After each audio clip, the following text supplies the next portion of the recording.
I got groped on the subway. I didn't cry or throw a fit. Cool as hell. I yanked out our company's fresh silicone dick from my bag and whacked that creepy fucker's face. Hard as shit. Who knew? Someone snuck a video and blasted it online. I exploded viral overnight. Netzens dubbed me the cock slap slut. Emily, you're blowing up. I just stepped into the office when my coworker Chloe shoved her phone in my face. I squinted at it, a blurry video from the subway. A woman was swinging some unidentified silicone cock like a weapon, whacking the shit out of a guy's head, making him scurry away like a rat. The caption, woman fights off subway groper with epic smackdown. Chloe grinned at me excitedly. That's you, right? You wore that exact outfit yesterday. Yesterday after work on the subway ride home. Some creepy fucker grabbed my ass first. I thought it was an accident, so I moved away quietly. But the perv followed me. Fuck that. I was already pissed from a shitty day at work when he bumped into me again. I yanked out our company's new product from my bag and beat the living crap out of his face. You wanna grop me, asshole? You wanna be a sleazy prick? Since you love playing dirty, let's make it a big game. I aimed right for his ugly mug just to gross him the fuck out. After watching, I nodded calmly. Yeah, that's me? People post everything online these days, huh? Chloe grabbed my arm, thrilled you're viral. This vid got 50 million likes overnight. Subway groper gets cock whipped by woman is trending #1 on TikTok. I rolled my eyes. So excited this early. You look like you chugged raw espresso. Scheme done yet? Going viral doesn't pay bills. I still gotta grind. Chloe deflated visibly. I was hoping you'd go big and drag me along for the riches. I patted her like she was a clueless kid. Get some sleep. Dreams have everything. I work in marketing at a sex toy company. I used to handle the guy stuff, but the manager dumped the women's line on me too. I know why. He invited me to karaoke and I blew him off. Who the hell calls an employee for late night singing at 11 p.m.? For $6,000 a month? He thinks I'll pull double duty. At yesterday's meeting, he snarked. Emily's a girl, so she can personally test the women's products better than you. Bunch of dudes. Hinting. I don't have a boyfriend. Huh? What year is it? Still shaming single women. Our company sells this shit. Who cares? So I calmly picked the biggest dildo from the samples, ripped the packaging and plopped it on the table. To the snickering guys, demand creates supply. Stats say 90% of women never hit a real orgasm and 80% fake it. Ask your partners. They probably need this bad. Every guy's face turned green. Only Alex stared at it with starry eyes. Yeah. He's a total bottom queen. To keep him from eyeing it, I pocketed the thing. Didn't expect it to come in handy on the way home. The worst thing in the world is waking up for work. Worse than that, waking up for work and writing reports. Even worse, waking up for work writing reports and drawing a blank. I glared at my screen like it owed me money. Alex sashayed over reading aloud. Huge. Super huge long. Super long. What the hell is this? Put some effort in. I need it done soon. I stared at him horrified. Need what? Alex rolled his eyes and sashayed away. Chloe poked her head over. Sneakily, you pissed off? The manager feels like he's gunning for you. I leaned in gossip mode. Did he ever invite you to late night karaoke? Chloe nodded knowingly. Yeah. But I said my boyfriend's a MMA fighter with anger issues. Next time he can join us. Damn. That's savage. No wonder he targets me. We're the only 2 women in the department. High EQ. My BF's a hot-tempered fighter. Low EQ. I hate karaoke. Hire someone who loves it. I shoved her head away with a sigh. Worst case, he screws me over. What can I do? Money's hard. Shit's tough. I opened Indeed, prepping my escape plan. Sure enough, afternoon critique manager tore my report apart. Called it dog shit that night. Scrolling vids at home, the subway cock whip trend was huge. I checked comments. Yeah. Lots of hate. What decent girl carries that around? She's trash. Top comment. She deserved it. Society is going to hell. Moral decay bringing that filth in public. Am I the only one who thinks it's embarrassing for girls to use these? And he pulls it out? This bullshit pissed me off. Tolerate boss's crap for paycheck. Fine. But off clock you internet assholes trash me. Fuck. No sleeves up, no holding back. What decent person judges a girl like that? You need a cock. Slap your dick small so everything looks big. Your mouth like it's lubed up. Spewing shit non-stop. Yeah. Society's fucked. Moral decay. You zombie from the 1800s biting people. No one stops you. Yep. Only you. You're nuts. You're psycho. You dare comment. Why can't I pull it out? Ha ha ha ha ha. Some user replied to my roasts. But I was on a rampage. Even street dogs deserved a kick. I fired back. Slap you too. I battled trolls till 3 a.m. feeling alive. Next day I dragged in with massive eye bags. Chloe. You look wrecked. Want an iced Americano to perk up? I shook my head. Buying coffee as a wage slave like a donkey whipping itself. I boycott that crap. Grab cheap tea from the break room instead. Tea didn't help. Slumped all morning till the Slack ping. What bonuses based on group sales now? I'm in the women's toys group too. Chloe and I yelled together. Good news. Not just me. Targeted. Bad news. Manager wants us dead. Men's toys always dominate sales. Quick math paycheck. Have at least Chloe fired up. Indeed, muttering. Can't stay. Fuck this. Alex sipped his drink dramatically. You two look like death. Oh yeah. Forgot our queen. Us three on women's. Chloe eyed Alex doubtfully. No faith. Sped up her job hunt. I asked, honestly. Aren't you the office social butterfly? How'd you get exiled? Alex smirked at us. Unlike you losers, I volunteered. Chloe clutched her chest, mock horrified Alex, no. I don't swing that way. Alex. Big eye rolled. Dream on, honey. Even starving, I'd never touch you. Then why volunteer? Hate money. Rich kid. Chloe and I puzzled. Alex poked the air. You two are idiots. Emily, check your phone at work. See your TikTok followers. I mute notifications. Opened. App read 99 plus clicked.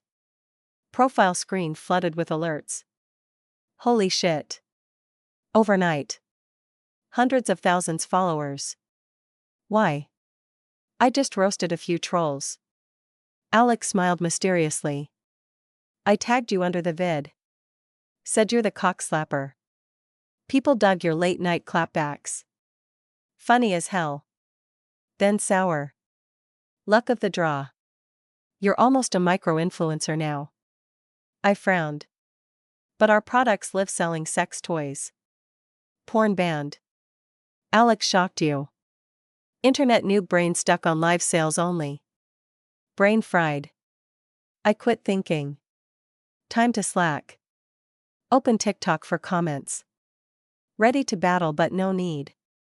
Fans roasted for me, some harsher than mine. Touching really. This generation's trolls got bite. Sticking to online friends. Tons tagging, did you eat smartwatches as a kid? Genius using that to slap. Low damage max humiliation. Who says low damage? Mental nuked. That perf scarred for life. Deserved. Look at the bystander's grin. Dodging back. He's like, don't come near me. Everyone's face is priceless. I declare best weapon of the year. Ionic dick. Modern dung bucket. Ultimate insult. Nah. You can't say you got shit splashed. But admit dick slapped. No way. Hearing this. I want one. Bag it. Smack. Annoyances. Invincible flood of want one replies. Comments turned joyful chaos since my profile had no vids or pics. DMS asked if I'm the real deal. I ignored, turned off DMS. Some cursed Alex for clout chasing. Digging his old posts, attacking his gayness. Filthy slurs. Alex's eyes reddened with rage. He yelled at me, Emily, say something. The fluorescent office lights buzzed overhead, casting harsh shadows across Alex's face. His hands trembled slightly as he gripped his phone, the screen displaying a cascade of venom directed at him. The veins in his neck stood out, pulse visible beneath his skin. I'd never seen him like this. Alex, who usually floated through the office drama like it was background music, suddenly looked vulnerable, exposed. I grabbed his wrist, feeling the rapid thrum of his heartbeat against my fingers. Give me your phone. Emily, they're saying, his voice cracked. The confident sass had evaporated, leaving behind something raw and hurt. I don't care what they're saying. I snatched the device from his hand. The comments swam before my eyes, each one more disgusting than the last. These weren't just casual insults. They were targeting everything about him, his identity, his existence, his right to breathe the same air as them. My blood went cold, then hot. The kind of rage that starts in your gut and spreads like wildfire through your veins. I opened my TikTok, fingers flying across the screen. The afternoon sun slanted through the office windows, painting everything in shades of amber and gold, completely at odds with the ugliness unfolding on these tiny screens.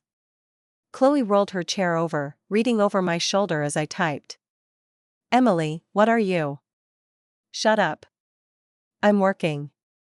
My fingers hammered out the words, everyone attacking at Alex the Great, let's get something straight. This man is my friend. He tagged me because he's proud of me standing up for myself. He spent the last 3 years in this shithole office being kinder and funnier than any of you keyboard warriors could ever hope to be. You want to come at him for being gay? Newsflash, it's 2024, not 1824. Catch the fuck up. You want to call him names? He's heard worse from actual people with faces, not cowards hiding behind anime profile pics and usernames like PussySlayer69. Alex is braver than any of you will ever be because he shows up every day as exactly who he is. So here's the deal, you come for him, you deal with me. And I've got a whole bag of tricks. Remember the subway? That was me being nice. I posted it. The 3 dots appeared, showing it was live. My heart hammered against my ribs like it was trying to escape. Alex stared at me, eyes glossy with unshed tears. You didn't have to. Yes, I did. I met his gaze head on. You stood up for me when you tagged me. Now I'm standing up for you. That's how this works. Chloe slow clapped. Damn, Emily. That was poetry. Angry poetry, but poetry. Within minutes, the responses started flooding in. The tide was turning.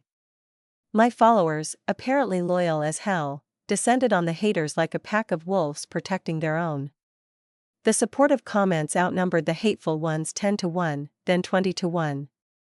Alex wiped his eyes with the back of his hand, mascara smudging slightly. You're going to get so much hate for this. I shrugged, feeling the weight of my exhaustion settle back into my bones. Let them come. I've got nothing left to lose except this job, and honestly? Screw this place. Emily. Chloe's voice had taken on a strange quality. Check your follower count. I glanced at my phone. The number had jumped by another 50,000 in the last 10 minutes. Comments were pouring in, not just on the post defending Alex, but across all the subway videos, all my clapbacks, everything. Holy shit, I breathed. You're not a micro-influencer anymore, Chloe said, her voice tinged with awe. You're just an influencer. The office door slammed open. Our manager, Gerald, a middle-aged man with a comb-over that fooled absolutely nobody and a cologne habit that could constitute chemical warfare, stormed toward our cluster of desks. His face had gone an impressive shade of purple, like an overripe eggplant. What the hell is going on here? His voice boomed across the open office space. Other departments peered over their cubicle walls like prairie dogs. I've had 3 people from corporate call me in the last hour asking about viral videos and inappropriate behavior. I stood up slowly, deliberately. Every eye in the office was on us. The air conditioning kicked on, sending a blast of cold air across my neck, raising goosebumps along my arms. Inappropriate behavior?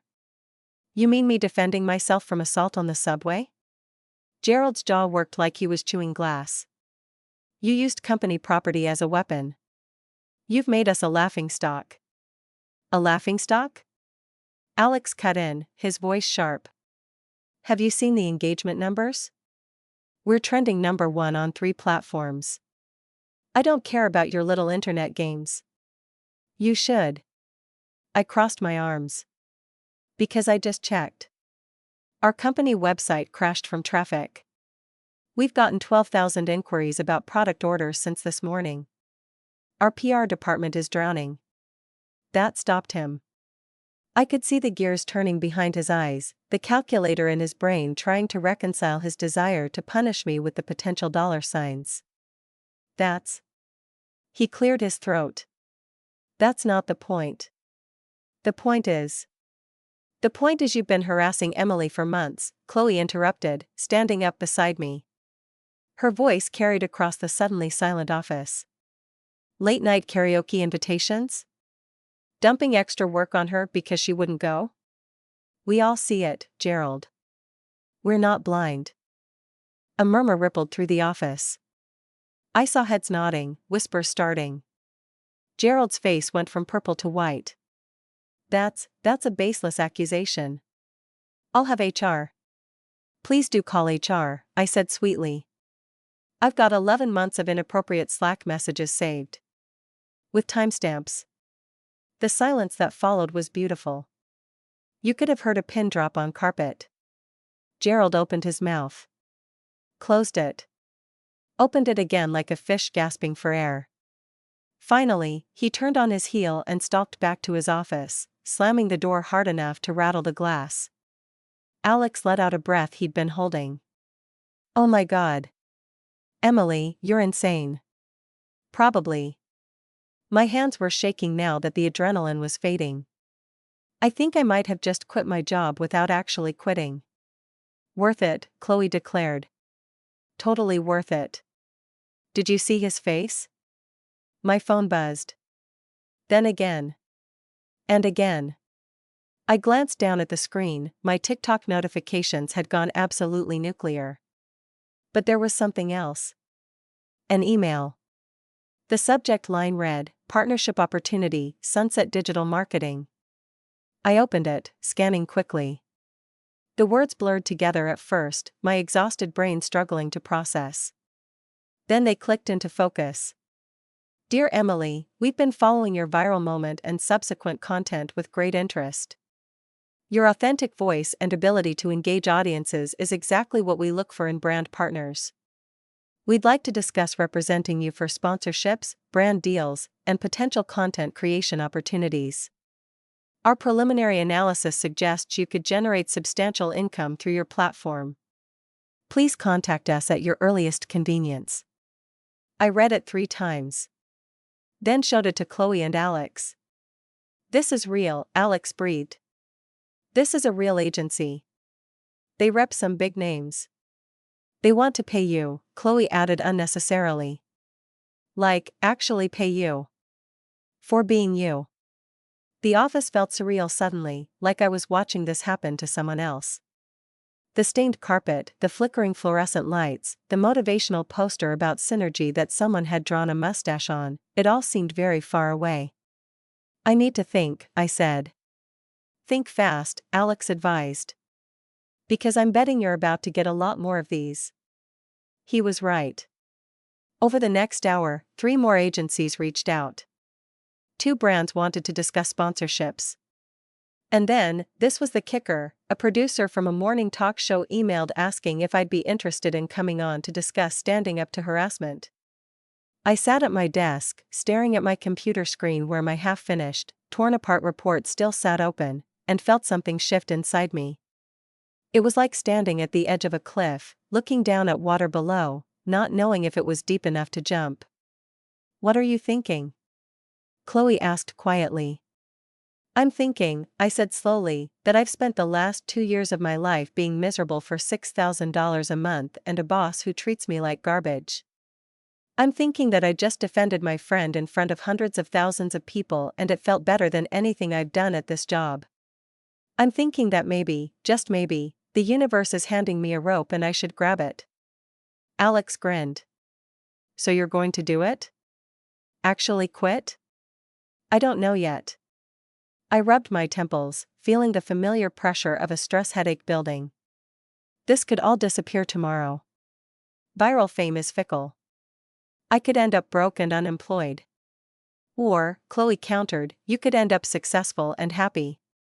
When did you become an optimist? About 5 minutes ago when I calculated how much money you could make if even one of these brands pays you. She pulled up a calculator on her phone. Influencers with your follower count can charge anywhere from $2,000 to $10,000 per sponsored post.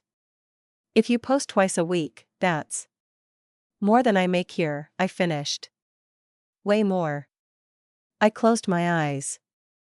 The office sounds washed over me, keyboards clicking, phone conversations, the coffee maker gurgling in the break room, someone's radio playing soft rock at barely audible volume. I'd been listening to these sounds for 2 years. They were as familiar as my own breathing. And I was so tired of them. Okay, I said, opening my eyes. Okay. I'm going to respond to this agency. See what they say. And if it's real, if there's actually a chance here. I took a deep breath. I'm going to take it. Chloe squealed and hugged me. Alex applauded delicately, his earlier distress replaced with genuine excitement. One condition though, I added. If this works out, if I actually make something of this, I'm bringing you 2 with me. What do you mean? Alex asked. I mean I'll need help. Content creation, strategy, editing, responding to messages, I can't do it all myself. And I trust you 2 more than I'd trust any stranger. I looked between them. So if I jump, you jump with me. Deal? They exchanged glances. Chloe spoke first. My MMA boyfriend is fictional. I've been single for 3 years. I know, I said. And I've wanted to quit this place since week 2. Also know that. Then hell yes, I'm in. Alex crossed his arms, trying to look serious, but the smile playing at his lips gave him away. I'm a trust fund baby. I don't actually need this job. I just took it to piss off my dad who wanted me to work in finance. Suspected as much. But I've never had real friends before. People who actually gave a damn. His voice softened. So yeah. I'm in too. Something warm unfurled in my chest. It was hope, I realized. Actual, genuine hope. The kind I hadn't felt since I'd started this job, maybe longer. I pulled up my email and started typing a response to Sunset Digital Marketing. The next 2 weeks were a blur. The agency was legit, more than legit. They paired me with a manager named Jasmine who had a voice like honey and a business mind like a steel trap. She walked me through everything: contract negotiations, brand partnerships, content strategy, legal protections. Your authentic voice is your brand, she explained during our first video call. Her office behind her was sleek, modern, filled with plants and natural light. Don't try to be someone you're not. People followed you because you were real, raw, and unapologetic. That's gold. I worked my day job, barely, while building content at night. Chloe helped me set up a ring light and a decent camera. Alex, it turned out, was a wizard at editing. His background in art history apparently included a minor in film studies. Rich kids take the weirdest classes, I muttered, watching him transform my shaky phone footage into something that looked almost professional. Shut up and let me work, he replied, not taking his eyes off the screen. We created content around workplace dynamics, standing up for yourself, navigating harassment, and yes, the occasional sex toy review, because why not lean into it? My company's products became something of a running joke, but the joke was getting them millions in free publicity. The views climbed. 10,000 followers became 50,000. 50 became 100,000. Then 200. Within 2 weeks, I hit 500,000. The brand deals started rolling in. A clothing company that specialized in professional wear for women wanted me to showcase their power suits. A self-defense app wanted a partnership. Even a few mainstream companies, coffee brands, tech accessories, lifestyle products, reached out. Jasmine negotiated each one with the precision of a surgeon. Never say yes to the first offer, she advised. Know your worth, then double it. They need you more than you need them. The money started coming in. Not life-changing amounts at first, but enough. Enough to see a future that didn't involve Gerald's passive-aggressive Slack messages and fluorescent light headaches. On a Wednesday morning, exactly 3 weeks after the subway incident, I walked into the office in my favorite leather jacket, the one I usually saved for weekends because it felt too bold for the corporate environment. I'd done my makeup darker than usual, red lipstick instead of my usual nude. I felt like armor. Chloe took one look at me and grinned. Today's the day. Today's the day, I confirmed. I'd drafted my resignation letter the night before. 2 weeks' notice, professional, concise. Jasmine had looked it over to make sure I wasn't burning bridges I'd regret later. Though honestly, she'd said, with your follower count, you could probably burn every bridge in the city and still be fine. I appreciated her confidence. Gerald was in his office, visible through the glass walls. He'd been avoiding me since the confrontation, communicating only through terse emails and Slack messages. Perfect. I preferred it that way. I printed the letter, slipped it into a manila envelope, and stood up. The office seemed to hold its breath. Everyone knew something was coming. You can't have a viral moment, public confrontations, and mysterious meetings with talent agencies without the rumor mill going into overdrive. I walked across the office floor. My heels clicked against the linoleum with each step, a steady rhythm that matched my heartbeat. Alex gave me a subtle thumbs up. Chloe looked like she might burst from excitement. I knocked on Gerald's door. He glanced up, irritation flashing across his face before he schooled it into something approaching professionalism. What? I opened the door, stepped inside, and placed the envelope on his desk. The office was aggressively beige, decorated with motivational posters that even he didn't believe. A family photo sat on his desk, wife, 2 kids, golden retriever. The perfect suburban facade. What's this? He didn't touch the envelope, like it might be contaminated. My resignation. 2 weeks' notice, as required by my contract. His eyes widened. For a moment, genuine surprise broke through his usual mask of annoyance. You're quitting? I am. Because of, he gestured vaguely. Because I've been hard on you? Emily, this is the real world. If you can't handle criticism. This isn't about criticism, I interrupted, keeping my voice level. This is about me finding a better opportunity. One where I'm valued, compensated fairly, and treated with respect. You're making a mistake. He leaned back in his chair, trying to regain the upper hand. You think internet fame lasts? It'll dry up in a month, and you'll be back here begging for your job. I smiled. Then I guess we'll see. But Gerald? Even if that happens, I still won't come back here. Because I'd rather be broke and happy than employed and miserable. I turned to leave. His voice stopped me at the door. The women's product line. You were supposed to boost those sales. I did, I said without turning around. Check the numbers. We got 3 months' worth of orders in 2 weeks. You're welcome. I walked out of his office, and the entire department erupted in applause. Someone, I think it was Dave from accounting, started a slow clap that built into genuine cheering. Alex and Chloe were already at my desk, Chloe holding a bottle of cheap champagne she must have stashed in her drawer. Speech, someone called out. I laughed, overwhelmed. I don't have a speech prepared. Wing it. Alex encouraged. I climbed onto my desk chair, then, why not, onto the desk itself. The whole office was watching now, even people from other departments peering over cubicle walls. Okay, fine. Here's the thing. I looked around at all these faces, some familiar, some barely known. We spend most of our lives working. That's just reality. And somewhere along the way, we convinced ourselves that being miserable is just part of the deal. That we should accept less than we deserve because hey, that's life, right? Heads nodded. People were listening, really listening. But here's what I learned in the last 3 weeks, standing up for yourself is scary as hell. It's terrifying. You risk everything, your job, your reputation, your stability. But you know what's scarier? Waking up in 5 years and realizing you wasted them being afraid. More applause.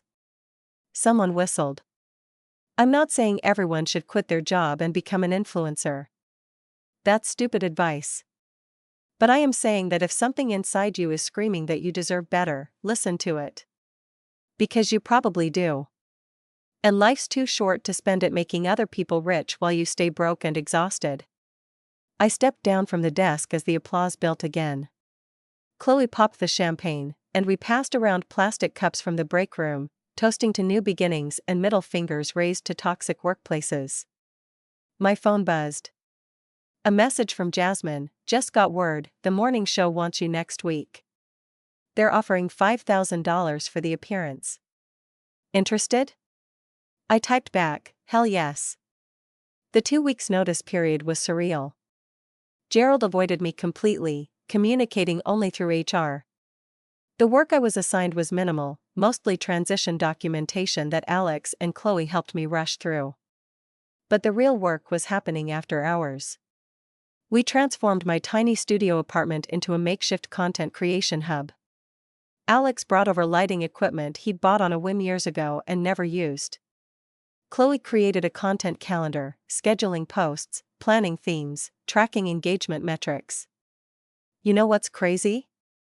Chloe said one night, 3 of us crammed onto my small couch, laptop balanced on the coffee table between takeout containers. We're better at this than we ever were at our actual jobs. That's because we give a damn, Alex pointed out. Hard to be passionate about marketing dick toys for a boss who thinks harassment is a management strategy. I posted a video about my resignation. Kept it classy, talked about knowing your worth, finding opportunities, taking risks. Didn't name the company or trash Gerald specifically, though I desperately wanted to. Stay professional, Jasmine had advised.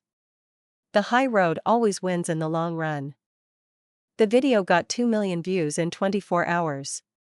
The comments were overwhelmingly supportive, filled with people sharing their own toxic workplace stories, their own moments of standing up and walking away. And then came the DMs, hundreds of them. Thousands. Most were supportive, encouraging. Some were from other companies trying to recruit me.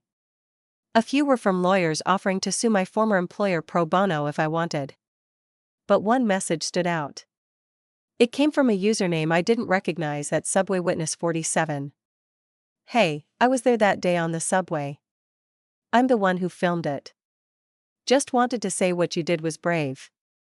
That guy had been harassing women on that train line for months. Transit police could never catch him.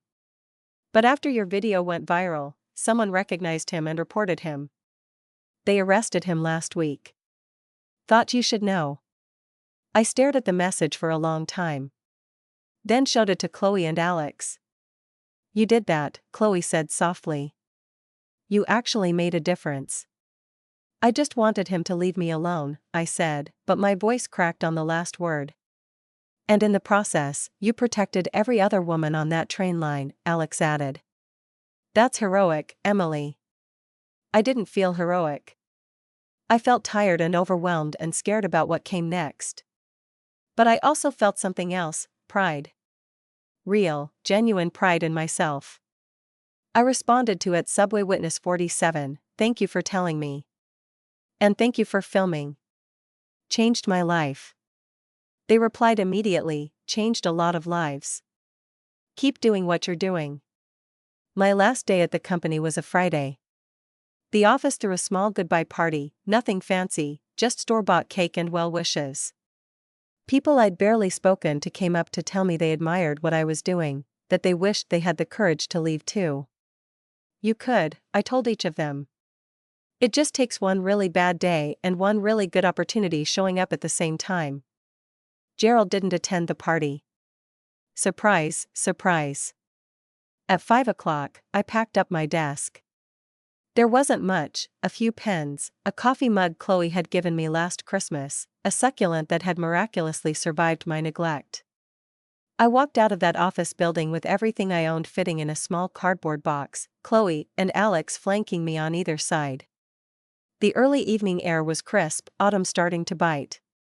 City sounds washed over us, traffic, construction, street vendors, the distant wail of sirens. The city felt different somehow, full of possibility instead of pressure. We're really doing this, Chloe said. We're really doing this, I confirmed. I gave my notice this morning, Alex announced casually. 2 weeks. Then I'm officially your full-time video editor and creative consultant. Chloe pulled an envelope from her purse. I gave mine yesterday. I'm your social media manager, apparently. Jasmine already approved the job description and salary. I stopped walking. Right there on the sidewalk, rush hour pedestrians flowing around us like water around stones. You both. Told you, Alex interrupted.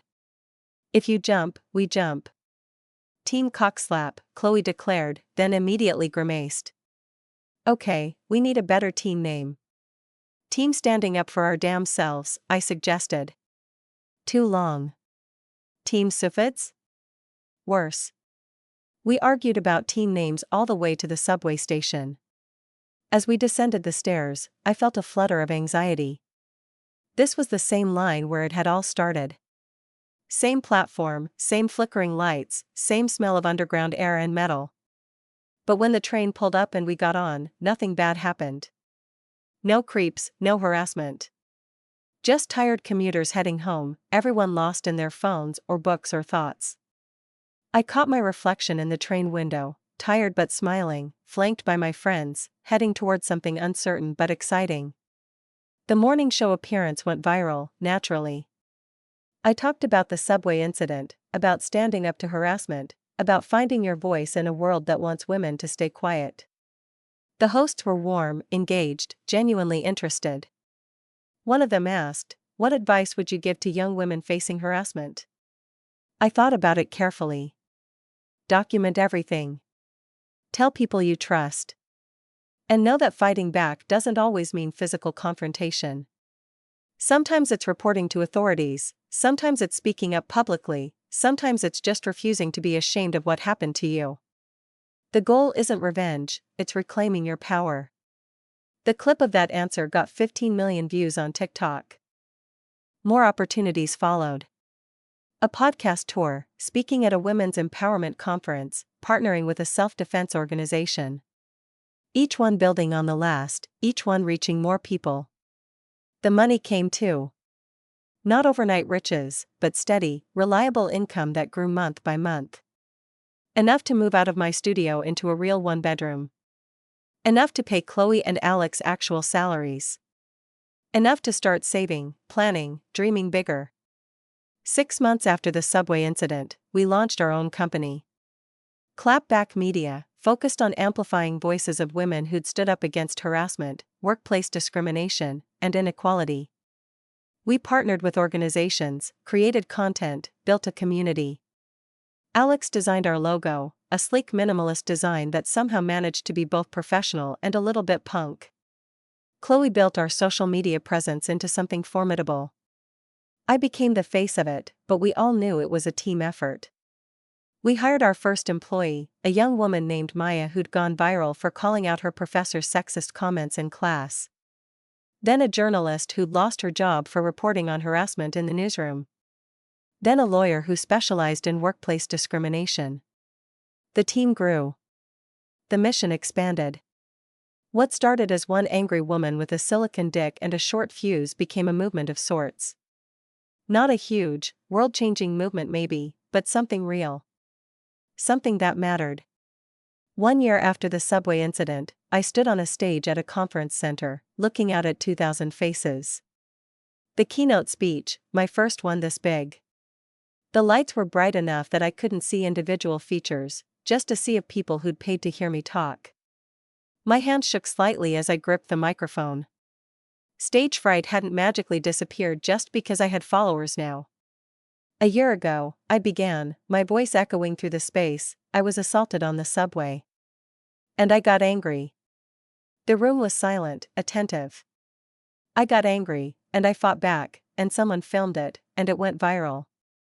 People called me a hero. People called me trash. People called me brave and stupid and inspiring and attention-seeking. And you know what? They were all right in different ways. A ripple of laughter. Because here's the truth, I'm not special. I'm not uniquely brave or strong. I was just a woman who'd had enough. And there are millions of us.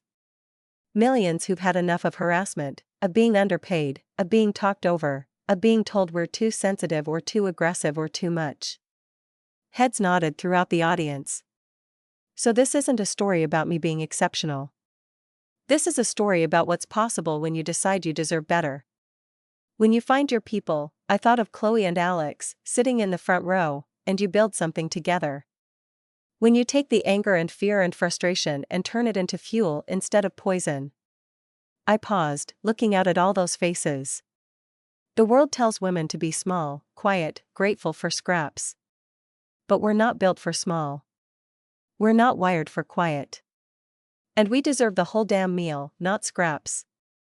The applause started somewhere in the middle of the room and spread like wildfire. People stood.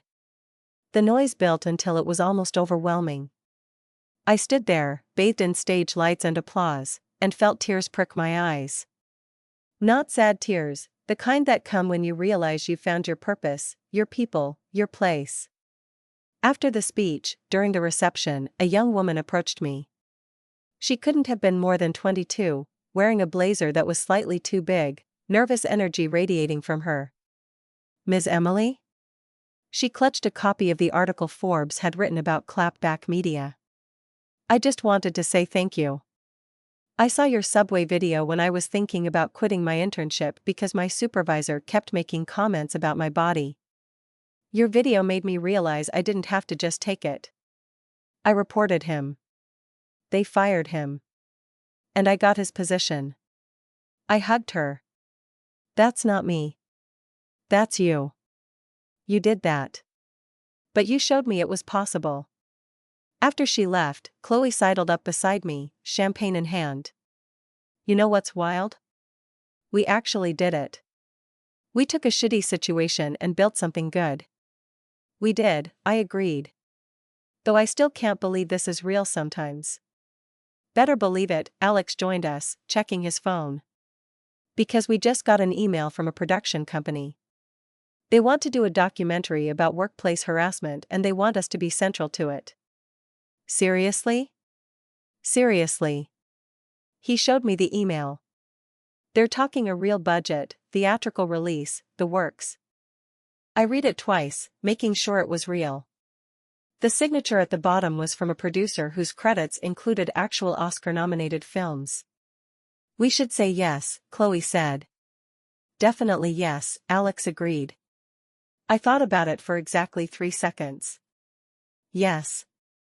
Absolutely yes. The documentary took 8 months to film. It was exhausting, invasive, emotional.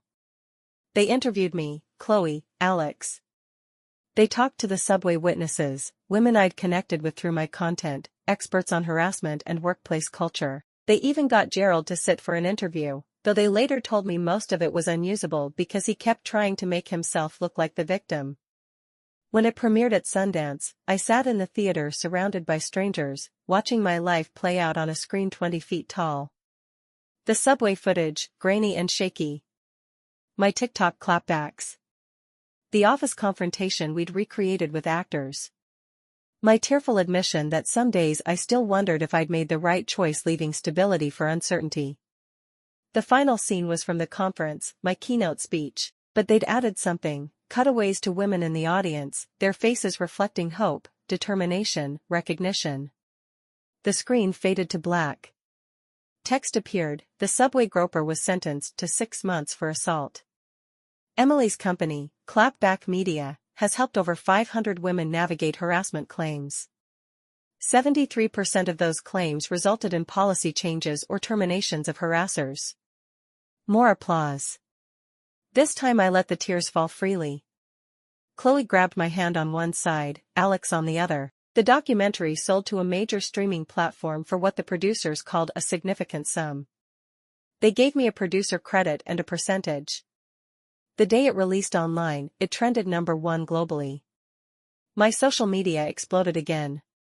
This time, it wasn't just followers, it was job offers, speaking requests, interview opportunities from major media outlets. But the best messages were the personal ones. Women telling me they'd finally reported their harasser. People who'd quit toxic jobs. Men who'd called out inappropriate behavior in their workplaces. One message in particular stuck with me: "I'm a high school teacher. I showed your documentary to my students as part of our unit on social justice."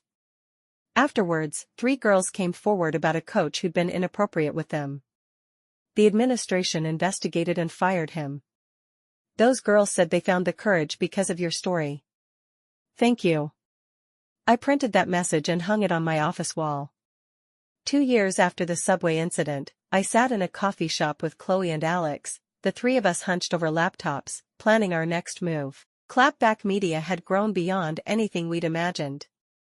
We had 20 employees, partnerships with major organizations, our own podcast network, a legal fund that helped women afford harassment litigation.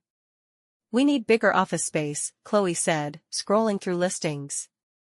"We're busting out of the current place." "Budget?" I asked. She rattled off a number that made me dizzy. 2 years ago, I would have laughed at the idea of spending that much on rent. Now it was reasonable, necessary even. "I still can't believe this is our life," I said. "Believe it," Alex replied. "We earned this, every single bit of it." My phone rang. Unknown number. I almost didn't answer, but something made me pick up. "Hello? Is this Emily?" A woman's voice, professional but warm. "Speaking. My name is Diane Chen.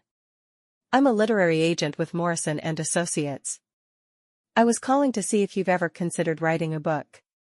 I nearly dropped the phone. Morrison and Associates represented some of the biggest names in nonfiction. What? Your story resonates with millions of people. I think there's a book there, not just about the subway incident, but about building something meaningful from a traumatic experience. About female friendship and standing up for yourself and creating change. Would you be interested in discussing this further?" I looked at Chloe and Alex, both watching me with curiosity. "Yes," I said. "Yes, I would be very interested." The book took a year to write. It was harder than anything I'd ever done, pulling apart my experiences, examining them, putting them back together in a way that was both honest and hopeful. My editor pushed me to go deeper, be more vulnerable, show the ugly parts along with the triumphant ones. Nobody wants a hero who never struggles, she told me. They want someone real. So I wrote about the panic attacks I'd had after the subway incident. The imposter syndrome that still sometimes kept me up at night. The fights I'd had with Chloe and Alex as we navigated running a business together. The days I missed my boring, stable job with its reliable paycheck and lack of public scrutiny. But I also wrote about the victories. The women we'd helped. The policies we'd changed, community we'd built. The friendships that had sustained me through everything. The book released on a Tuesday in September. By Friday, it hit the New York Times bestseller list. By the following Tuesday, it was #1. The book tour was a blur of airports and hotel rooms and bookstores filled with people who'd lined up for hours to meet me. I signed books until my hand cramped, took selfies until my smile felt frozen, answered the same questions over and over with genuine enthusiasm because each person deserved my full attention. At a signing in Chicago, an elderly woman handed me her book to sign. Her hand shook slightly as she spoke. I'm 73 years old. I spent 40 years in a job where my boss belittled me daily. I never said anything. I just took it. I retired 5 years ago. Her eyes filled with tears. Reading your book made me realize I deserved better. I can't change the past, but I called him last week and told him exactly what I thought of his treatment. Then I hung up. It was the most liberating thing I've ever done. I came around the table and hugged her. It's never too late to stand up for yourself. Thank you, she whispered. For showing us it's possible. 3 years after the subway incident, I received an invitation to speak at the United Nations for International Women's Day. The topic, from viral moment to lasting movement. Standing in that chamber, with delegates from around the world, I thought about the terrified, angry woman who'd swung a silicone dick at a groper's face. Who'd expected nothing beyond getting him to stop touching her. I couldn't have imagined this. Any of this. Change doesn't always come from grand gestures, I told the assembly. Sometimes it comes from one person deciding they've had enough. One person saying no. One person standing up, even when they're scared. I talked about the importance of supporting women who speak out. About creating systems that protect instead of punish them. About how society needs to stop putting the burden of preventing harassment on victims and start holding perpetrators accountable. When I finished, the ovation lasted 3 full minutes. Representatives from different countries approached me afterwards, asking for advice on implementing anti-harassment programs, sharing their own stories, requesting partnership with clapback media. That night, back in my hotel room, I video called Chloe and Alex. How'd it go? Chloe asked. It was surreal, I admitted. The UN, Chloe. The actual United Nations.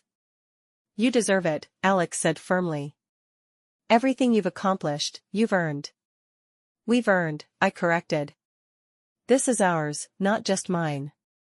Okay, fine, we're all amazing, Chloe laughed. But seriously, you changed your life. You changed our lives. You've changed thousands of lives. That's not nothing. It's not nothing, I agreed quietly. After we hung up, I stood at my hotel window, looking out at the New York City skyline. Lights sparkled in every direction, each one representing someone with their own story, their own struggles, their own moments of deciding they deserved better. 3 years ago, I was a woman with a shitty job, a creep boss, and $6,000 a month keeping me trapped in misery. Then one moment, one act of defiance, one refusal to be a quiet victim, changed everything. I didn't have all the answers. The world was still full of harassment, discrimination, inequality. But it was also full of people fighting back, standing up, refusing to accept things as they were. And I got to be part of that. We got to be part of that. My phone buzzed. A message from an unknown number. I saw your UN speech. I'd been dealing with harassment at work for 6 months. I was going to quit quietly. Instead, I filed a formal complaint today. Thank you for giving me courage. I smiled and typed back, you always had the courage. I'm just glad you found it. Now go change your world. Because that's what this had always been about. Not one person's viral moment, but millions of small acts of bravery, each one building on the last. Not a revolution, but an evolution. One person at a time deciding they deserved respect, dignity, equality. One person at a time changing the world. I got groped on the subway 3 years ago. I fought back. And it led me here, to purpose, to friendship, to a life I never imagined possible. Was it scary? Absolutely. Was it worth it? Every single day. Would I do it again? In a heartbeat.